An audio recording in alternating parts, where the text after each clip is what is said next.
साहित्य में 9 रस होते हैं।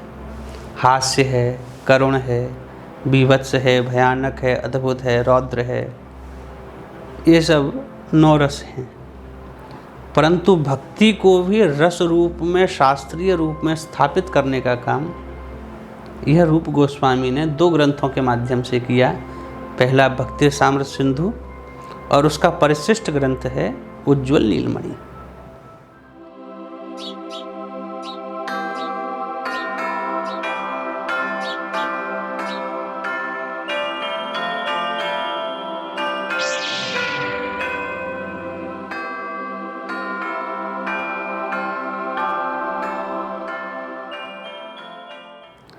महाप्रभु के कृपा पात्र हुए 6 गोस्वामी।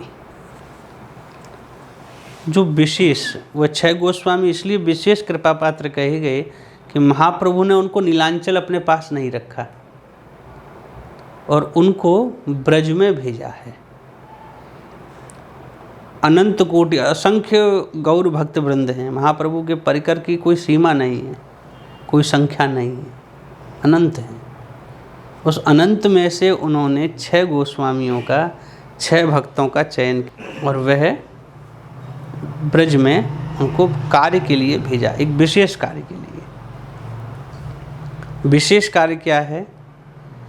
ब्रज का रक्षण, ब्रज का संवर्धन। वह ब्रज लीला जो कृष्णावतार के बाद, कृष्ण लीला पूर्ण होने के बाद कहीं लुप्त हो गई थी, उस रस को, उस ज्ञान को, उस स्थिति को पुनः स्थापित करना, यह महाप्रभु का 6 गोस्वामियों को ब्रज में भेजने का एकमेव विशेष कारण है।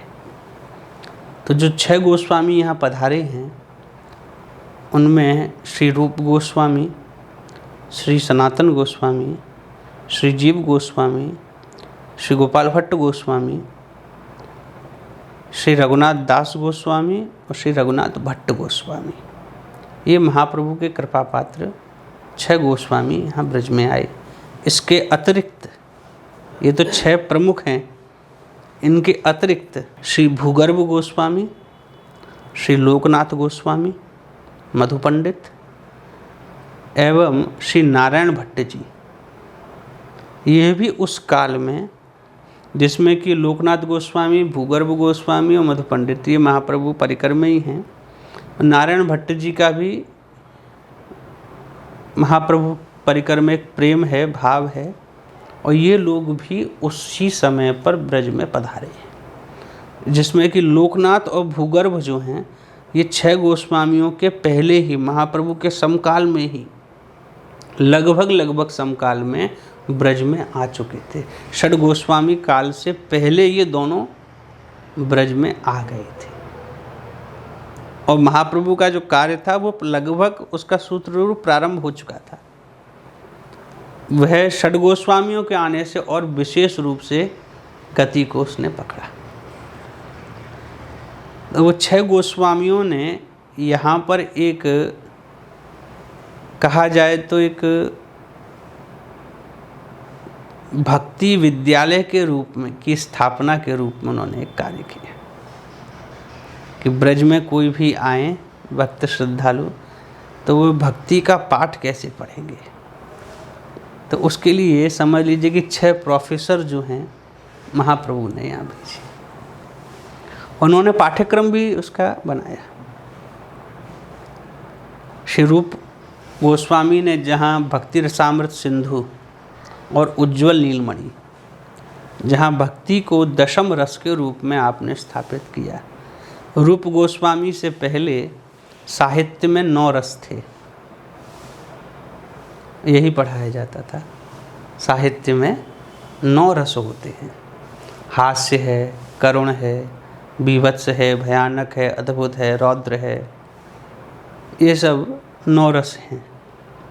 परंतु भक्ति को भी रस रूप में, शास्त्रीय रूप में स्थापित करने का काम यह रूप गोस्वामी ने 2 ग्रंथों के माध्यम से किया। पहला भक्ति रसामृत सिंधु और उसका परिशिष्ट ग्रंथ है उज्ज्वल नीलमणि। ये 2 ग्रंथों के रूप से आपने भक्ति को रस रूप में स्थापित किया। भक्ति भी एक रस है, जैसे हास्य एक रस है, मधुर एक रस है, करुण एक रस है। इसके विषय में साहित्याचार्य कहते करुण ही एकमात्र रस है। भवभूति जैसे आचार्यों ने स्थापित किया कि करुण ही एकमात्र रस है। साहित्य की प्राचीन परंपरा ने कहा आद्येव परो रस, श्रृंगार ही परम रस है। भवभूति ने स्थापित किया कि नहीं, करुण ही परम रस है। ऐसे ही रूप गोस्वामी ने स्थापना की, भक्ति एक रस है। परम रस जो है वह भक्ति है और दशम रस के रूप में उसकी स्थापना हुई। वर्तमान में साहित्य में 10 रस पढ़ाए जाते हैं।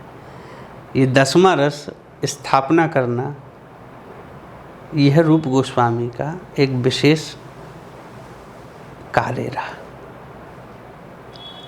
सनातन गोस्वामी ने अपनी रहनी के द्वारा, अपने आचरण के द्वारा वैराग्य का स्थापना की। भक्ति बिना वैराग्य के नहीं हो सकती। जहाँ हम वर्तमान में वैराग्य को समझते हैं कि मूड़ मुड़ाए भई सन्यासी, घर द्वार छोड़े बाबा जी बन गए, वो वैरागी हो गई। पर सनातन गोस्वामी ने वैराग्य का अर्थ किया है विशेष रागेण,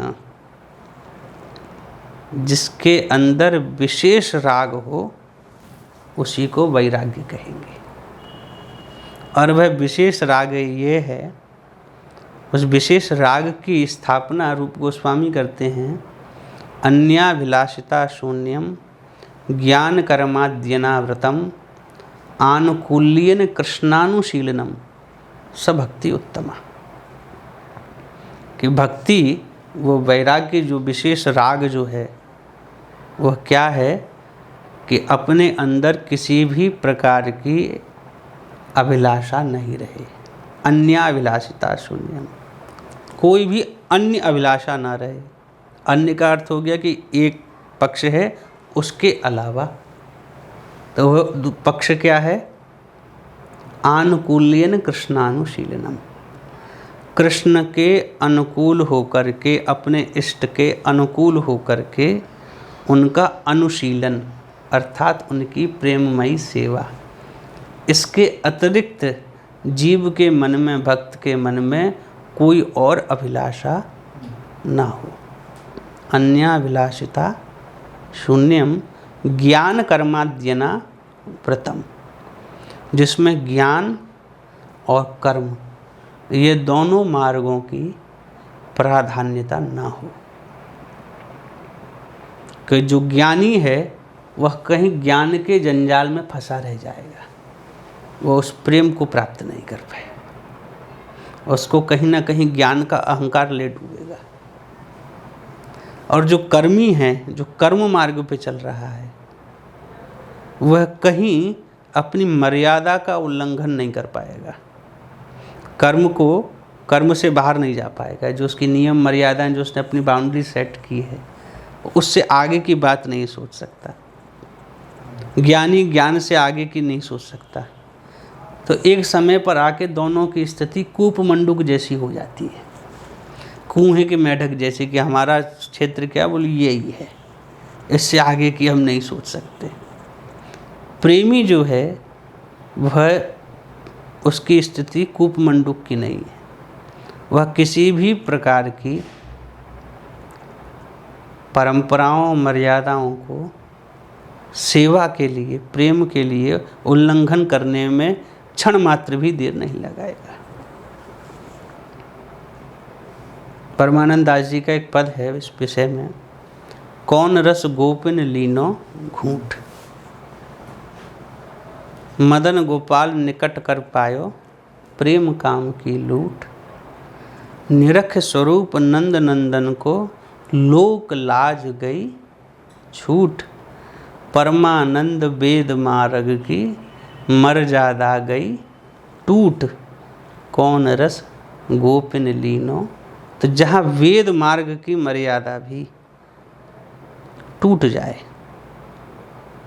जहाँ सेवा के लिए संबंध ज्ञान आवश्यक ना हो, ये हमारे माता हैं, ये हमारे पिता हैं, ये हमारे भाई हैं, ये हमारे बंधु हैं। इस रूप में भी यदि कहीं सेवा है तो उसमें संबंध पहले है, सेवा का आग्रह बाद में। हम ईश्वर की किसी भी भाव में, ये हमारे स्वामी हैं, जगत पालक हैं, तो संबंध ज्ञान से यदि हम सेवा करेंगे तो सेवा बाद में होगी, संबंध का ज्ञान पहले होगा। ये स्वामी हैं इसलिए हम इनकी सेवा कर रहे हैं, ये ईश्वर हैं इसलिए हम इनका भजन कर रहे हैं। तो पहले संबंध है, फिर सेवा है। जहाँ ये स्थिति है वहाँ हम मर्यादा का उल्लंघन नहीं कर पाएंगे,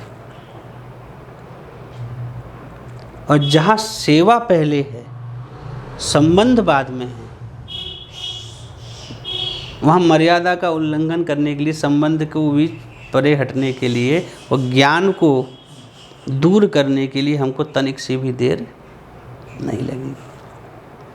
इसके विषय में भागवत की एक अंतर कथा है, बड़ी सुंदर। इंद्र ने ब्रज पे कोप किया। सब ब्रजवासी डरते डरते ठाकुर जी के पास गए, बोले तुमने इंद्र की पूजा नहीं करी, गिरिराज का पूजन करवा दिया है, सो इंद्र अब वर्षा कर रहा है। सो ठाकुर जी ने खेल खेल में अपने हाथ पे गिरिराज जी को धारण किया। इत्युक्तेन हस्तेन अचल धारण, ठाकुर जी ने अपना हाथ ऊंचा किया और हाथ पे गिरिराज जी धारण कर लिए। 7 दिन 7 रात तक 7 कोस के गिरिराज जी को 7 वर्ष के बालक ने धारण किया। उस समय ठाकुर जी की आयु 7 वर्ष की है, 7 कोस के गिरिराज जी हैं, और 7 दिन 7 रात तक आपने धारण किया। इंद्र हार गया, उसने माफ़ी मांग ली, गिरिराज जी को वापस रख दिया गया। ब्रज में सब जीवन जो है सामान्य हो गया। तब वहाँ पे सभी ब्रजवासी नंद बाबा के पास आते हैं और आकर के कहते हैं कि हमें आपके लाला में एक दोष दिखाई देता है। नंद बाबा ने कही क्या दोष है, अभी तो सबकी रक्षा करी है और अभी कह रहे हो तुम्हारे छोरा में कोई दोष है। बोले एक दोष दिखाई देता है, कहीं तुम्हारा लाला ईश्वर तो नहीं है, भगवान तो नहीं है, ये उसमें कहीं दोष तो नहीं है। क्योंकि यदि ये भगवान हुआ तो फिर इसको घर में नहीं रख पाएंगे हम, इसके साथ खेल नहीं पाएंगे, इसको गैया नहीं चराने देंगे। इधर ठाकुर जी भी डर रहे हैं कि अगर कहीं इन्होंने मुझे भगवान मान लिया तो छोटे से आले में बिठा देंगे, 2 अगरबत्ती दिखाएंगे, 4 चिनौरी को भोग लगाएंगे और फिर भूल जाएंगे। भगवान की यही स्थिति है आजकल। 2 मिनट पूजा करी, हाथ जोड़े और चल दिए, फिर पूरे 24 घंटे में फिर भगवान को कोई देखा रेखा नहीं है। तो मेरी भी यही स्थिति होगी, बाहर से केवाड़ लगा के ताला और लगा देंगे, मैं कहीं जा भी नहीं पाऊँगा। तो ये मुझे भगवान ना माने।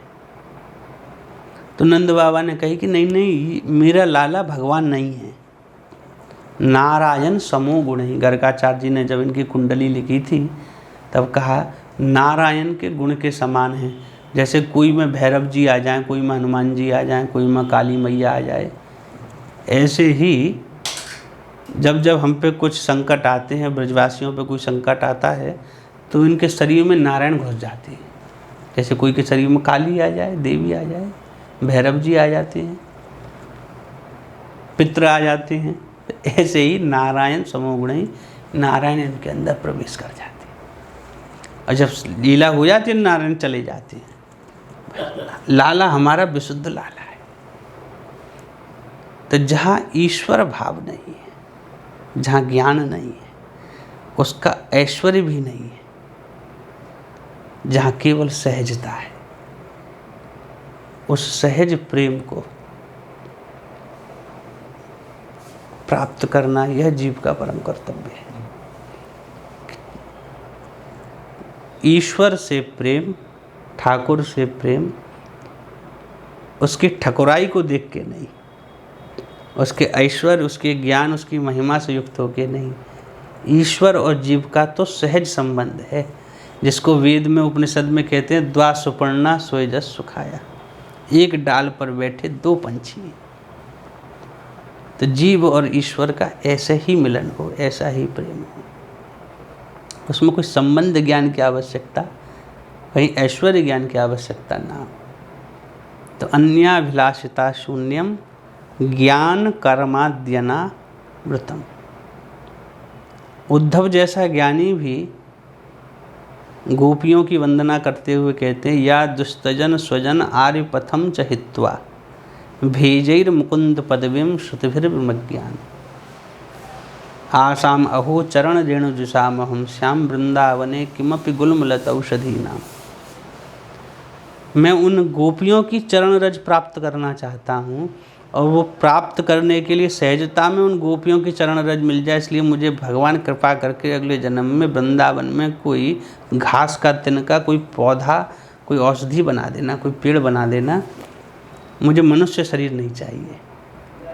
यहाँ ब्रज में रहूँगा तो उनकी चरण रज अनायासी उड़ के मुझको मिल जाएगी। वे गोपियाँ जिन्होंने कृष्ण सेवा के लिए अपने स्वजन और आर्यपथ, वेद मार्ग की जो मर्यादा है उसका नाम दिया आर्यपथ। जो आर्यों ने, आर्य अर्थात हमसे बड़ों ने, उन श्रेष्ठ महापुरुषों ने जिस मार्ग का वर्णन किया है, उपदेश किया है, उस मार्ग को भी जिन्होंने कृष्ण सेवा के लिए, प्रेम के लिए, भक्ति के लिए, और जिसको छोड़ना अत्यंत ही दुरूह है, दुस्तज है, जो छोड़ा नहीं जा सकता, उसको क्षण मात्र में छोड़ दिया। और श्रुतियाँ भी जिन गोपियों के पीछे पीछे डोल रही हैं, ऐसी गोपियों की चरण रज में प्राप्त करना चाहता। आसाम अहो चरण रेणुजुषाम। तो वह सहज प्रेम जो है, ज्ञान कर्माद्यनावृतम, उससे अनावृत हो, आवृत नहीं हो। अगर प्रेम को आवृत कर दिया गया, किसी चीज़ से ढक दिया गया, उसकी हमने एक सीमा बना दी, तो प्रेम फिर प्रेम नहीं रहेगा। जैसे जल धारावत रहे, स्वच्छंद कल्लोलनी धारा हो, तो वह ताजी बना रहता है, उसमें वैज्ञानिक गुण भी रहते हैं, औषधीय गुण भी रहते हैं। पर यदि जल को कहीं आबद्ध कर दिया जाए, कहीं एक निश्चित सीमा में बांध दिया जाए, तो जल खराब हो जाएगा, सड़ जाएगा। ऐसे ही प्रेम को भी यदि हम ज्ञान और कर्म की परिधि में बांध देंगे, ठाकुर के अनुकूल होकर के, न कि ठाकुर को अपने अनुकूल बना करके। वर्तमान में जो हम भक्ति देखते हैं, सेवा देखते हैं, प्रेम देखते हैं, वह ठाकुर के अनुकूल होके नहीं है, ठाकुर को अपना अनुकूल बना करके। अपने अनुकूल ठाकुर जी, हम जब हमारी मर्जी होगी तो हम तभी उठेंगे, तभी लगाएंगे भोग, तभी सेवा करेंगे जब हम पे समय होगा। अपने अनुकूल सेवा करेंगे, ठाकुर के अनुकूल सेवा नहीं। तो जहाँ प्रेम है वहाँ प्रेमी के अनुकूल होकर सेवा होती है। जहाँ प्रेमी को अपने अनुकूल बना लिया जाएगा, प्रेम का वहीं रसाभास हो जाएगा, प्रेम में प्रेम नहीं रहेगी, वामता आ जाएगी। प्रेम प्रेम ही निश्चल बना रहे, उसमें प्रेमी जो है वह अपने प्रेमास्पद के प्रति अनुकूल भाव रखेगा, प्रेमास्पद के अनुकूल होगा, ना कि उसे अपने अनुकूल बनाएगा। तो आनुकूल्येन कृष्णानुशीलनम स भक्ति उत्तमा, वह भक्ति उत्तम है। उस रस को इस वृंदावन विद्यालय में जो पाठ्यक्रम निर्धारित किया गया और उसका जो मुख्य बिंदु जो था वो यही था, आनुकूल्येन कृष्णानुशीलनम। तो सनातन गोस्वामी ने अपने आचरण से, रूप गोस्वामी ने उसको लिपिबद्ध करने का प्रयास किया, सनातन गोस्वामी ने उसको अपने आचरण से प्रकट करके दिखाया, जीव गोस्वामी उसको पढ़ाने वाले, एक तो सिलेबस तैयार करते हैं, एक प्रोफेसर जो पढ़ाते हैं, तो जीव गोस्वामी उसको पढ़ाने वाले हुए। गोपाल भट्ट गोस्वामी ने रूल्स एंड रेगुलेशंस, जो वैष्णव होंगे, जो जीव होंगे, उनको क्या क्या नियम पालन करने चाहिए, तो हरिभक्ति विलास प्रभृति ग्रंथों का जो उन्होंने प्रणयन किया और रूल्स एंड रेगुलेशंस। दास गोस्वामी इस पूरे विद्यालय के एडमिनिस्ट्रेटर हेड हुए। एडमिशन अगर लेना है तो दास गोस्वामी के पास जाना पड़ेगा। और भट्ट गोस्वामी जो हैं वो को फाउंडर हैं। विद्यालय है तो उसमें कक्षा चल रही है तो विद्यार्थियों के लिए पंखा भी चाहिए, टेबल भी चाहिए, ब्लैक बोर्ड भी चाहिए, चौक भी चाहिए, इसकी भी तो व्यवस्था कोई देखेगा। तो उसका जो मैनेजमेंट है वो रघुनाथ भट्ट गोस्वामी का है। तो इस वृंदावन विद्यालय की, इस प्रेम भक्ति विद्यालय की स्थापना इन 6 महापुरुषों ने यहाँ पर महाप्रभु की आज्ञा से और उनके डायरेक्शन में, वह जैसा चाहते थे वैसा उन्होंने यहाँ पर स्थापना की। तो हम जो भी संप्रदाय देखते हैं वहाँ संप्रदाय के आचार्यों की एक वाणी है और उसी वाणी को सब लोग मानते हैं। परवर्ती आचार्य जो हैं उसको आगे बढ़ाते हैं। परंतु विद्यालय जैसी एक संकल्पना करना, यह सांप्रदायिक इतिहास में पहली बार हुआ, जहाँ एक विद्यालय के जैसी संकल्पना की जाए, जहाँ बैठ के पढ़ाया जाए। संप्रदाय इतिहास में कहीं पठन पाठन का ऐसा विशेष रूप से प्रचार नहीं देखा गया जैसा गौड़ीय वैष्णव परंपरा में ब्रज में रह करके पठन पाठन का प्रचार देखा गया, प्रभाव देखा गया। कि बाहर से लोग आते हैं, षड गोस्वामियों के पास बैठ करके ग्रंथों की शिक्षा लेते हैं। तो एक पढ़ना और पढ़ाना, ये संप्रदाय के इतिहास में ये गौड़ीय वैष्णव परंपरा का एक वैशिष्ट्यता जो है वो यह है कि यहाँ पठन पाठन पे विशेष जोर दिया गया। संप्रदाय स्थापित करने की जल्दीबाजी नहीं थी। अपना प्रचार प्रसार करने की जिम्मेदारी, अपना प्रचार प्रसार करने की एक जो कल्पना रहती है, एक जो वासना रहती है, वह गौड़ीय परंपरा में नहीं। प्रचार प्रसार से दूर। षड गोस्वामियों के वैराग्य की मूर्ति यह है, उनका वैराग्य का उदाहरण यह है। सनातन गोस्वामी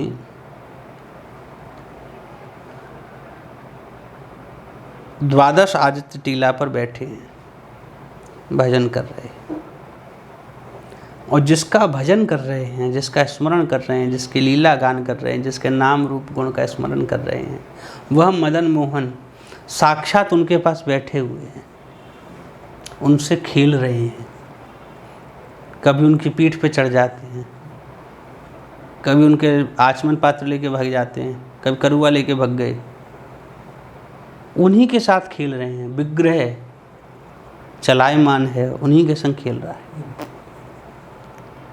जब मथुरा में उनको प्राप्त हुए मदन मोहन जी, तो बोले विग्रह अकेले कैसे लेके जाएं? तो बोले हाथ पकड़ लो और पैदल चलो साथ में, हमारे पास कोई गाड़ी वाड़ी थोड़ी है। तो हाथ पकड़ के वो विग्रह मदन मोहन जी वृंदावन पधारे।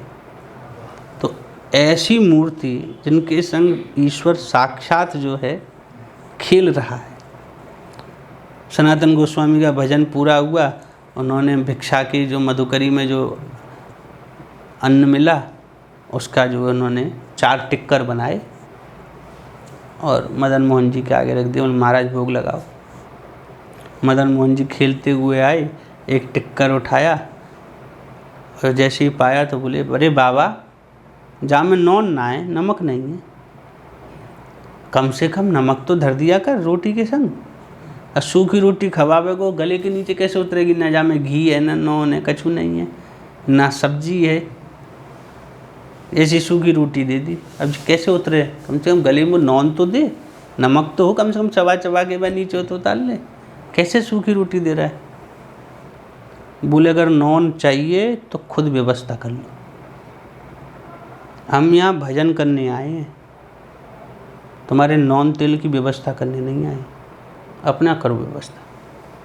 मदन मोहन जी ने व्यवस्था कर ली। एक व्यापारी के संग लीला की। सूरत का व्यापारी, गुजरात का व्यापारी नमक लेके आया था, सो टीला के नीचे उसकी नाव फंस गई। मदन मोहन जी खेल रहे थे, लौट घूमते हुए आए। बोले क्या हुआ? बोले हमारी नाव फंस गई है। बोले कि यहाँ बाबा रहते हैं ऊपर, उनकी आन है यहाँ पे, उनके ठाकुर जी हैं, उनके बड़े विरक्त साधु हैं, कुछ मांगते जानते हैं नहीं। उनके ठाकुर जी के मंदिर भोगराग की व्यवस्था कर दो तो तुम्हारी नौका छूट जाएगी, नहीं तो नहीं निकलेगी। बोले महाराज जो कुछ फ़ायदा होगा मुझको, मैं उसमें से जो सेवा बन पड़ेगी कर दो। बोले जाओ। नौका छूट गई। मथुरा मंडी में गया तो जो नमक था वो कपूर बन गया। अब नमक के दाम कम है, कपूर के ज़्यादा हैं, तो उसको विशेष लाभ हुआ। उसने आके मदन मोहन जी का मंदिर बनवा दिया, भोगराग की व्यवस्था हो गई। अब मंदिर बन गया, ठाकुर जी के भोग की व्यवस्था हो गई। सनातन गोस्वामी वहाँ से चल दिए। तो मदन मोहन जी ने कहा अब क्या, तो सब व्यवस्था हो गई, अब क्या को जा रहे हो? बोले आज मंदिर बनाए, कल लोग आएंगे, फिर मुझको देखेंगे, कहीं मेरी प्रतिष्ठा हो जाएगी, कहीं लोग तुम्हारे साथ साथ मुझको भी प्रणाम करने लगेंगे, मैं वो नहीं चाहता। तुम यहीं रहो, एक पुजारी नियुक्त कर देते हैं, वो तुम्हारी सेवा पूजा करेगा, हम चले एकांत में भजन करने।